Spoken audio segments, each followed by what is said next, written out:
38 वर्षों की आपकी जो प्रतीक्षा थी वो प्रतीक्षा दूर हुई और इन सभी 63 परिवारों को राज्य सरकार के द्वारा कानपुर देहात जनपद के रसूलाबाद में प्रत्येक परिवार को 2 एकड़ भूमि, 200 वर्ग मीटर का आवास का पट्टा और मुख्यमंत्री आवास योजना में एक आवास और शौचालय यह स्वीकृति प्रदान करते हुए मुझे अपने साथियों के साथ प्रसन्नता की अनुभूति हो रही है।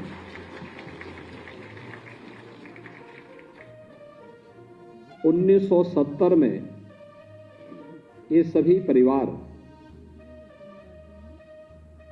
आज के बांग्लादेश से उस समय के पूर्वी पाकिस्तान से विस्थापित होकर के भारत आए थे। हस्तिनापुर में एक सूत मिल में इन्हें नौकरी दी गई। ये लगभग 407 परिवार थे। 1984 में सूत मिल बंद हो गई और सूत मिल के बंद होने के बाद कुछ परिवारों का पुनर्वास अलग अलग जगहों पर देश के अंदर हुआ, लेकिन ये 65 परिवार ऐसे थे जो 1984 से लेकर के अब तक अपने पुनर्वास की प्रतीक्षा कर रहे थे और प्रतीक्षा करते करते इन 38 वर्षों में न जाने कितने लोग चले गए। 2 परिवार तो पूरा ही समाप्त हो गए थे और 63 परिवार बचे थे। हम लोगों ने जब प्रधानमंत्री मोदी जी ने पाकिस्तान, बांग्लादेश, अफगानिस्तान से आए हुए उन देशों के अल्पसंख्यक समुदाय के लोगों को भारत के अंदर नागरिकता देने और उनके पुनर्वास के कार्यक्रम का एक एक्ट पास किया, तो हम लोगों ने प्रदेश के अंदर पूरे पुराने कागज ढूंढने शुरू किए कि आखिर कौन ऐसे परिवार हैं जिन लोगों के बारे में इस कार्यक्रम को यूपी के अंदर आगे बढ़ाया जा सकता है। और तब हमारे सामने आए तो 1970 में आए हुए इन परिवारों की स्थिति अत्यंत बदहाल है। खानाबदोश की तरह लोग जीवन यापन कर रहे हैं और फिर इस प्रक्रिया को हम लोगों ने उस समय आगे बढ़ाया था। इस दौरान 2 वर्ष तक कोरोना कालखंड में हम लोगों ने देखा कि एक एक व्यक्ति के जीवन को बचाने के लिए जो प्रयास प्रधानमंत्री मोदी जी के नेतृत्व में प्रारंभ हुए, हमें पूरी ताकत वहां लगानी पड़ी। लेकिन आज मुझे प्रसन्नता है कि राजस्व विभाग ने समयबद्ध ढंग से इन कार्यक्रमों को आगे बढ़ा करके इन 63 परिवारों के व्यवस्थित पुनर्वास की एक कार्य योजना को आज यहां पर लागू कर दिया है और इन्हें आवासीय पट्टा यहां पे कुछ लोगों को हमने दिया है, बाकी आप लोगों को वहां पर उन लोगों को उन्हीं की सीट पर ये सभी कागजात उपलब्ध हो जाएंगे। उन्हें 2 एकड़ भूमि, 200 वर्ग मीटर आवासीय पट्टा और मुख्यमंत्री आवास योजना में एक आवास जिसमें 1,20,000 रुपए आवास के लिए मिलेगा। मनरेगा से भूमि के समतलीकरण और उसको उपजाऊ भूमि बनाने में योगदान देने के लिए सहयोग भी दिया जाएगा और साथ साथ एक शौचालय का निर्माण भी उनके घर में उपलब्ध करवाने की कार्रवाई भी इसके साथ जोड़ करके की जाएगी। 1,08,000 की संख्या में केवल मुख्यमंत्री आवास योजना ऐसे परिवारों को ही उपलब्ध करवाने में हम लोगों ने प्रदेश के अंदर उपलब्ध करवाया है, जिसमें आज 63 परिवार ये बांग्लादेशी हिंदू हैं जिन्हें 1970 में जो लोग भारत के अंदर वापस आ गए थे, भारत के अंदर आए थे, शरण लिए थे, इन्हें हस्तिनापुर के एक सूत मिल में काम दिया गया था।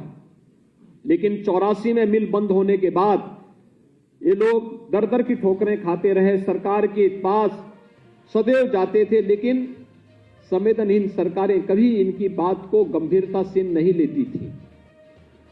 आप अनुमान लगा सकते हैं, जो गरीबों की बात करते थे, आखिर इन गरीबों की पीड़ा उनकी कानों तक क्यों नहीं पहुंच पा रही थी। क्यों नहीं मुसहर जाति के लोगों ने उन्होंने कभी कोई कार्रवाई को आगे बढ़ाया? बनटांगिया गांव के लोग अनाथ क्यों बन गए थे? थारू है, कोल है, अन्य जो जातियां थी, इनके बारे में वे संवेदनहीन क्यों बनी रही? लेकिन सरकार जब 2017 में आई, मेरे सभी सहयोगियों ने मिलकर के जो अभियान प्रारंभ किया, आज हम बनटांगिया के 38 गांवों को राजस्व गांव में बदल करके पहली बार विधानसभा चुनाव में, आजादी के बाद के किसी चुनाव में, उन लोगों ने अपने मताधिकार का प्रयोग भी किया। आजादी के बाद 70 वर्षों में उनका एक भी पक्का मकान नहीं बन पाया था। आज हर एक के पास पक्के मकान हैं। आज के इस अवसर पर जब हम लोगों ने ये कार्य यहां पर प्रारंभ किया है, मुझे बताते हुए प्रसन्नता है कि अब तक हम लोगों ने ग्रामीण क्षेत्र में जो 42,194 मुसहर परिवारों को एक यानी आवासीय पट्टा और आवास उपलब्ध करवाए हैं मुख्यमंत्री आवास योजना के अंतर्गत। बनटांगिया गांव के 4,822 कुष्ठ रोगियों को 3,686, दैवीय आपदा से, बाढ़ है, अग्निकांड से जो लोग चपेटे में आ जाते हैं, उनकी झोपड़ी जल जाती थी, उनको कोई लाभ नहीं मिल पाता था, ऐसे 36,307 परिवारों को भी हम लोगों ने मुख्यमंत्री आवास योजना से एक आवास उपलब्ध करवाया है। कालाजार से जो परिवार प्रभावित होते थे और उन परिवारों में अकाल मौत होती थी, 224 ऐसे परिवारों को भी आवास उपलब्ध करवाया गया। इंसेफ्लाइटिस से पीड़ित 601 परिवारों को भी इस सुविधा उपलब्ध करवाई गई। थारू जनजाति से जुड़े हुए 1,526 परिवारों को आवासीय सुविधा उपलब्ध करवाई गई। कोल जाति के 13,102 परिवारों को यह सुविधा अब तक उपलब्ध कराई जा चुकी है। सहरिया जो बुंदेलखंड में ललितपुर और झांसी आदि क्षेत्रों में निवास करती है, एकदम खानाबदोश जैसी जीवन यापन करने वाली उन जातियों के लिए भी 5,611 परिवार हम लोगों ने एक आवासीय सुविधा उन्हें भी उपलब्ध करवाया है। और चेरो जनजाति से जुड़े हुए 559 परिवारों को भी आवास उपलब्ध करवाने का कार्य मुख्यमंत्री आवास योजना के अंतर्गत अब तक किया जा चुका है।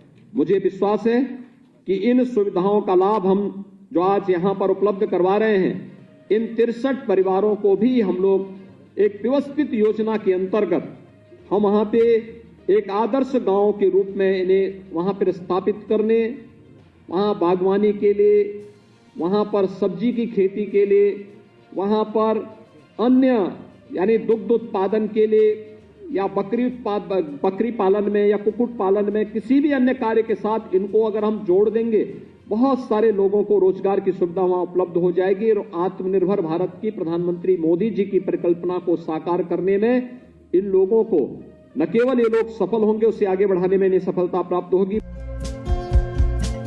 हमारे चैनल को लाइक, शेयर और सब्सक्राइब जरूर करें और नई अपडेट्स के लिए बेल आइकन दबाना ना भूलें।